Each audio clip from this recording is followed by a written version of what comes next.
সুন্দর এই গলার ডিজাইনটি কিভাবে কাটিং ও সেলাই করবেন খুব সহজ নিয়মে দেখিয়ে দিব। তো প্রথমে একটা ফিউজিং বক্রম দুই ভাঁজে সমান করে ভাঁজ করে নেবেন। তো এভাবে যখন ভাঁজ করা হয়ে যাবে, এখন গলার লম্বা দিবেন এখানে 6.5 ইঞ্চি এবং আড়ের মাপটা দিবেন এখানে 3.25 ইঞ্চি। 3 ইঞ্চির 2 দাগ কম, তো উপরেও 3 ইঞ্চির 2 দাগ কম করে চিহ্ন করে নেবেন। এখন একটা স্কেল নেবেন, তো স্কেলটা এভাবে বসিয়ে সুন্দর করে চার কোণা একটা বক্স তৈরি করে নেবেন।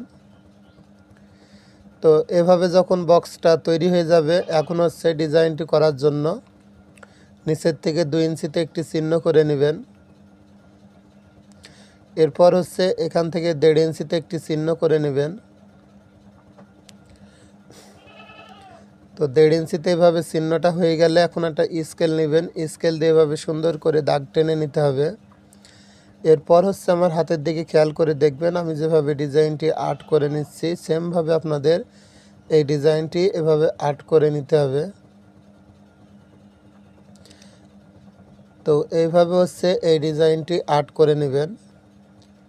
এখন হচ্ছে উপরের দিকে 1/2 ইঞ্চি বাদ দিবেন।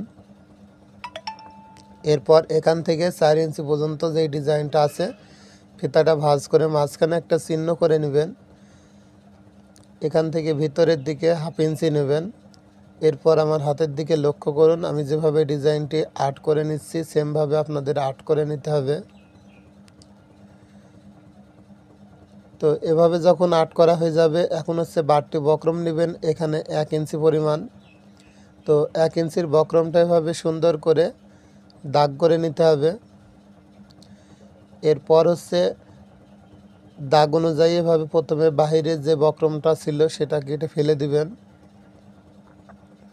এরপর হচ্ছে গলার মেন যে ডিজাইনটা করেছেন সেই ডিজাইনের দাগ অনুযায়ী এখানে কাটিং করে নিতে হবে। তো ভিউয়ার্স, ভিডিওটি যদি ভালো লাগে অবশ্যই ভিডিওতে একটি লাইক দিবেন। আর আপনি কোন জেলার থেকে ভিডিওটি দেখছেন কমেন্ট করে জানাবেন।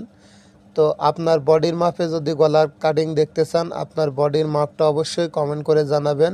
কমেন্ট অনুযায়ী ভিডিও বানিয়ে দেখাবো আপনাদের।